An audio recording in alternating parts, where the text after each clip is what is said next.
All right, welcome to another American Gaming Dad after play review on Overwatch. It is Sunday. My daughter and I are sitting here playing some Overwatch. She's doing her own thing right now while I do this overview, basically. So another episode in climbing out of gold. This one actually didn't go too bad. Lots of good communication, primarily by me. Actually, in the end, I directly say sorry for talking too much, and they said, nope, good communication. So, definitely awesome. Checking people out to see what they play best because he wasn't picking anything, but he ended up picking up a McCree. I went with Rhine, which is definitely, my go-to tank at this point. And he's very decent in a lot of different situations, especially here. I can get a good swing on a lot of things. So we move in quickly. As you can see, they've got their Zarya going. I got booped around, getting moved around all over the place by this wrecking ball. He was definitely a pain in my butt, and so was the Tracer that was coming through. She just, was everywhere, just being a gnat that just is really annoying, wouldn't go away. But we end up actually pushing through pretty quickly. One area, point out real quick, we do have some people moving up here, just to try and take and push a little bit more. In my experience so far, you really don't need to push forward. On this point, I mean, if we're getting some kills, and great. If you can stagger some people, awesome. But don't put yourself in a situation where you have to run back to try and get things done here. So one thing to point out real fast: this Reaper was he was basically hanging out over in this section almost this entire time, and then he would actually come over and cross over onto the left side. He never really played too much in here until his full team came in, so he was doing a pretty good job on that piece. And as you can see, I've got my shield up here trying to mitigate how much damage he's doing here, since I've got my healers back here. So I want to make sure that he's not, we're not taking unnecessary damage going through on this point here. But he does kind of come around, start moving around, which I see him start swinging a little bit, knowing I've got heals behind me. I move away to come back with everybody else. I end up getting stuck. Luckily I was able to turn away from everybody, and the Ana, she ulted me, which was great. Horrible charge on that, and I felt that in my core when I got that. So definitely this sucks. Misclicked, got a little too amped up there, and just pulled up my Windows key and just bloop. Could have actually gone out and done some stuff there with that. I ulted, knocked them all down, and it was just, they were lined out well for me. Yeah, there was a wrecking ball there, but I think the rest of my team could have handled the wrecking ball in the back end. But obviously, in this case, in this scenario, that was just, fat finger or misfingering, but not because I had landed that and I just got kind of excited. So something for me to make sure that I pay attention to is just, breathe, make sure that you're doing make sure that you're not getting overly excited. See, once again, here comes the Tracer doing her thing, being just a pain in the butt, and then the Reaper does the same thing. Which is kind of, it's good for them, that was a bad fire strike again. So, all right. So right now what I'm seeing is that there's a lot of bad fire strikes, bad ults going at, bad charges going out. So, and that's kind of my deal. I need to make sure that I fix that. So, dove in. Obviously, I'm in really bad positioning. So I'm trying to do everything I can to get myself back in a position that's safe, to where I'm not going to get taken out and whatnot. So once again, here comes a bad alt. See, they almost took this point, and I get it. That makes sense. Good purple put out there by our Ana, which is awesome. This freaking wrecking ball, I swear, he's just everywhere. And I'm just chasing the crap out of the wrecking ball at this point, just trying to get him down because he's causing havoc. Now, one thing I want to stop real quick there on is, that Zarya, I should have made the switch to the Zarya right here when I was coming around this section here. She was standing in this, or right here, and she followed me over as I was coming after the wrecking ball. I probably should have switched over to her. She is typically more of a priority target, especially when she gets her beam just boosted. But she melts people like it's going out of style. Wrecking Ball wasn't even really paying attention to me. I mean, he was just causing havoc by going around this circle the entire time. That was really all he was truly doing. He wasn't doing very much. So I could have let him go because he really wasn't causing a lot of damage. He was a pain in the butt, but he still wasn't doing anything. And if I would have turned towards the Zarya and maybe called for help or just blocked it and backed my way out to where I could get to my team and they could help me with things, or I could have gotten better hills or, whatever, basically. There's just a couple different things that I could have done. But what I'm going to call out is making her a priority target when she's in there, and she's been in there for a little while. She's had enough time to beef her beam up, whatnot. She needs to be taken out. Her bubble needs to be popped, and you just need to basically run right through her, or she's gonna do it to you. So yeah, as you can see, I died because I didn't make that change over there, and luckily our diva somehow survives for a while doing this. As you can see, she finally Zarya just basically cleans up. I mean, that's me, the mech, and then baby diva that she just took out right there, and that's not acceptable at all. You definitely want to make sure that you pick out the right targets and move in there, and those types of decisions are ones that can be detrimental, and obviously were, because now they've are still pushing up on time here, which was good that the diva was able to dive in, cause a little bit longer. I was able to get the push on the Zarya, which gives us a little bit of time without her. But as you can see now, like, learning from my mistakes, I switch over to her, but then I get swarmed by both the Tracer and Reaper. So we definitely want to make sure that they go down as fast as we can. But my team at this point, they pull it out somehow. Like the Ana was just going to town. The Symmetra was also doing her thing, and it was all very, very good. See, now we got a good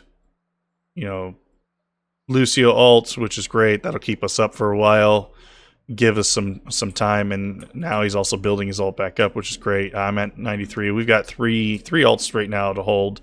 I was hoping the Tracer was going to step out and I was going to catch her, but I guess not. That's fine. Now I'm being a little more cognizant of that Tracer, where she's at, because she's just causing a lot of issues with my healers, and I see that they're kind of going after him. But now we've got the Zarya that jumped back in here. Luckily, the Symmetra turrets here are doing their thing, which is great. Great ult by the Ana. I was able to get mine off. She got hers off. She purpled. I mean, some really good stuff. I was able to block the Reaper a little bit there. Swing these things down a little bit, so we got some more room to work with. Once again, that wrecking ball is just a pain in the butt in this area. He can close you off, and it just sucks. So definitely want to keep this going. Wrecking Ball is purple, so it's perfect time for us to keep going after him. Their team finally comes in on that. He was just trying to, waste time and get it so that his team could get in there, but, we were able to move them back. Good fire strike for me here. Took their life down a little bit. Waited until the Zarya's bubble came down, and I knew it, so I was able to go after her with, no issues whatsoever. Calling out the Moira in the back. She was holding some stuff up. That Wrecking Ball got his ult really quick, as you can see. So right here, just take out the rest of them, basically, just to finish things off. All in all, a pretty good round. A couple things there that I really messed up on. One being my fire strikes. Those things were horrible. Two, my ults, if I could spell ALT. My alts were horrible on that piece. And then three, and this one was a pretty big, was the priority. Making sure that I pick out my priority targets properly.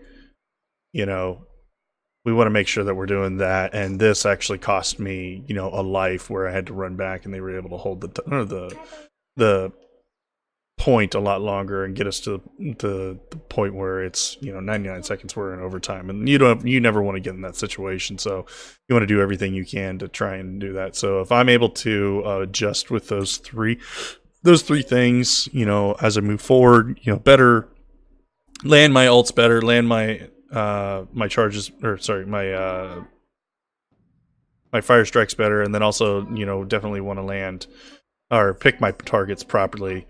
And I think in this scenario here, we definitely did. The Reaper was just there, and I was like, nope, definitely got to make sure he goes down.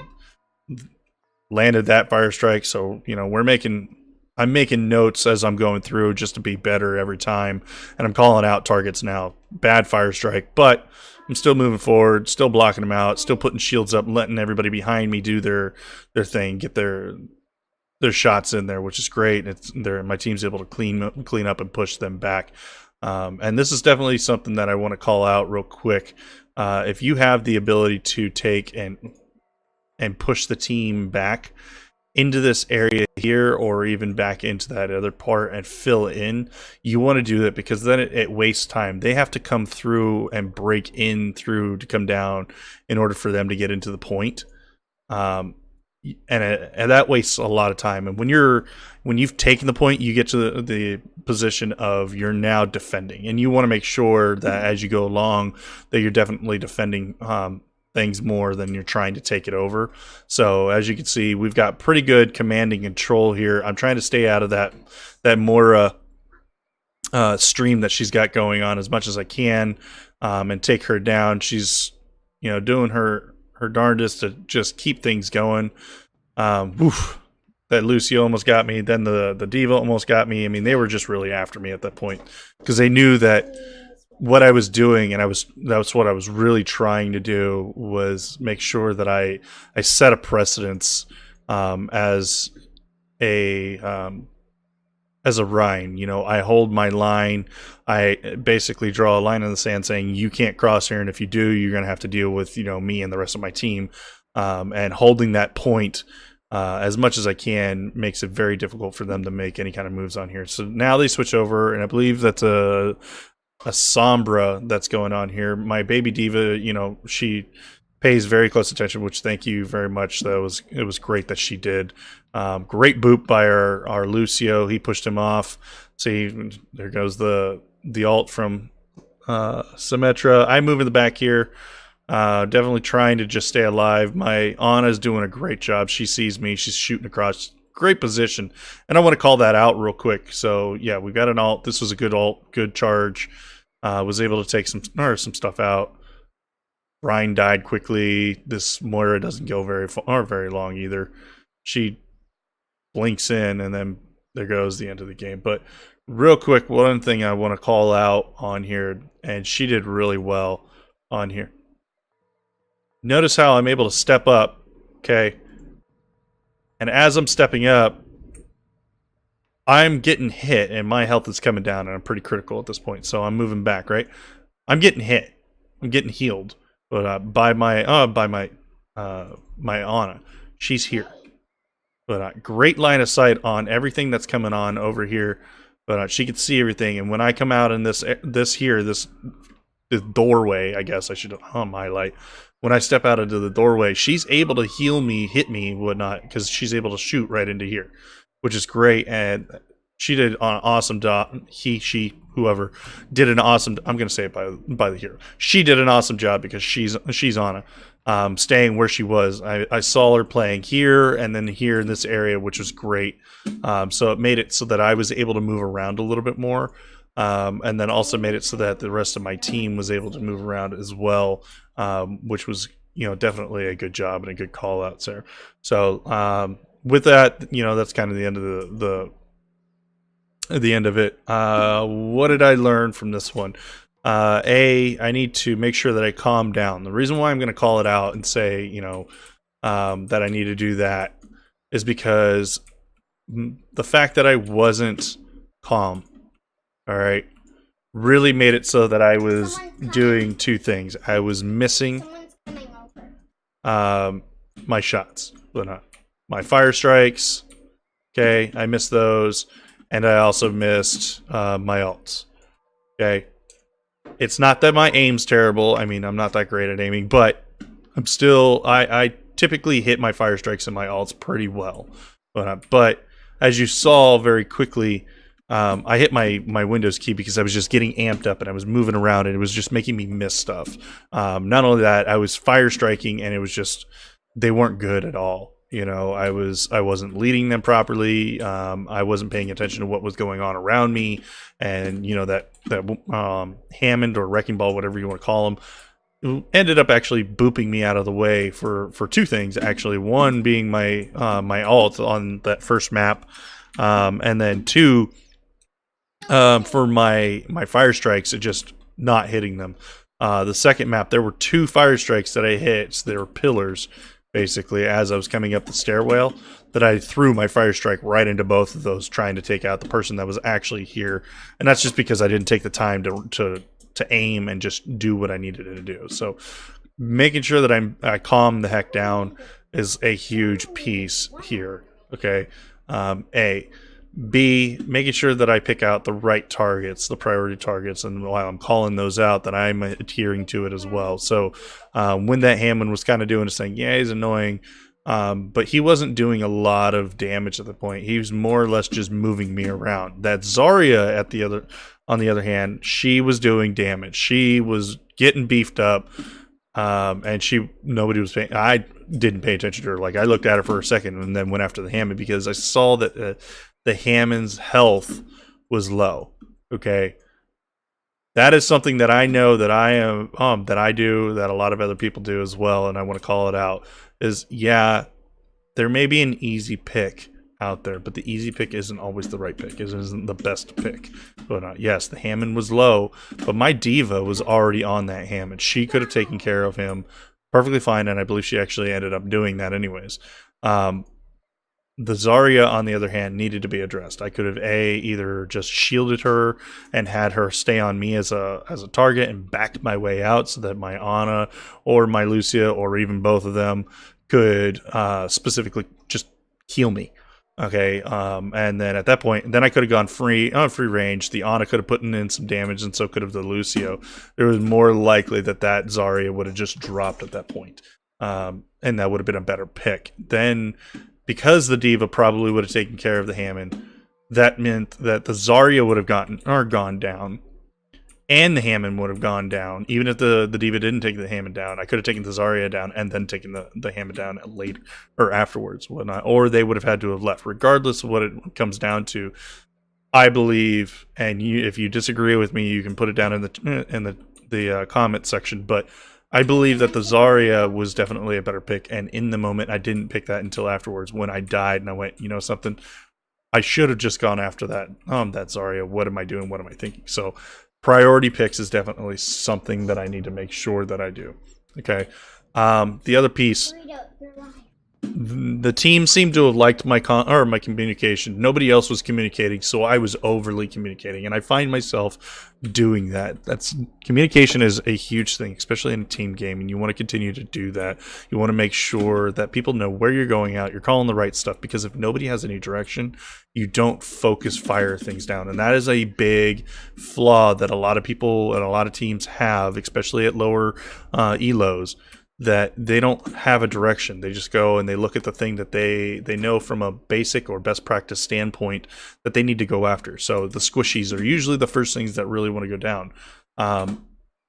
And if you have, a Genji or anybody that is supposed to be in the back line, that's what they do, is they go after that stuff. The McCrees, they every so often will flank as well. They're not usually the greatest flankers, but they can flank, and they can flank pretty well when they're done right at the right moment. But if they're in the backfield just doing nothing but flanking the entire time, and we're trying to do the damage up front, it typically isn't going to work out. So communicating what it is that you're going after and what you're doing helps people to focus and be in the right place, and it helps to make sure that you're doing a team fight. There were a couple of times where I was like, okay, disengage, guys. They've already taken out 2 of our people. I'm on my way back in at this point, and we're just going to continue to file in. They're just going to take us out. Let's not do that. Let's just regroup. We can retake this point. And I felt very confident in the team at this juncture because they did very well with pushing in and with the healing and with their damage that was being put out. They were doing well. So I knew that if we backed up, regrouped, and came back in, we could push them. It was just making sure that we held. And that's where I found that they were kind of moving off. So I started to over-communicate, as I kind of am right now, actually. Over-communicate what it is that needed to be done, who we were going after because of what, started picking that stuff out. And that's really, from my standpoint, what Orion is supposed to do also. They set the tone, they set the pace, whatnot, of how you move in. The Lucio was a great pick. We were able to up our pace. I was able to engage a lot easier, whatnot. But I was also able to scan the entire playing field and see who was where and what was doing what and call them out and make sure that they went down. And the team did great and they were able to respond. They were able to take them out. So I definitely applaud, the people that I was playing with during this match. Great job. We were able to retake the point. They didn't take the second match. They didn't take the point at all. We were just able to cohesively move together, whatnot, and did some great things. So I hope you enjoyed this video. I'm trying to put out a whole bunch of these while I am fighting my way out of gold. Obviously, I've got a lot to learn about not only just getting out of gold, but getting my play level high enough to where I can help to carry a little bit more. And I'm doing other things like communicating and whatnot to try and help with that aspect. So, but if you like it, give us a thumbs up, subscribe if you want to listen to these some more. We're also putting them onto the websites, as we go through here. Right now I feel like I'm a little stagnant in gold at 2100 itself, which, is pretty good considering, up until now, I've more or less, unless I've played with my friends, have really gone in, placed, and then just kind of dropped down from there because I wasn't learning. So reviewing this, I'm learning from myself. I'm able to point out the errors and the things that I'm doing wrong, and start to make smarter decisions moving forward. So that, coupled with some of the videos that I watch, from your Overwatch, Game Leap, a couple of different other ones that I've been watching as well. I think my play is starting to come up to a point where now I'm able to sustain that 2200 SR. So hopefully now we can get into the 2200 SRs and then start moving up. And that's what I'm trying to do. I'm trying to set realistic goals for myself as I go through this. So like I said, I hope you enjoyed this video. Let us know if you do. Hit the like button, hit the bell button to follow us while we put more videos out here. We don't just play Overwatch. We also do a whole bunch of other stuff. So thank you for watching. We're American Gaming Dad. I'm James, or JW Matthews, or Trackus in this game. Hope to see you next time.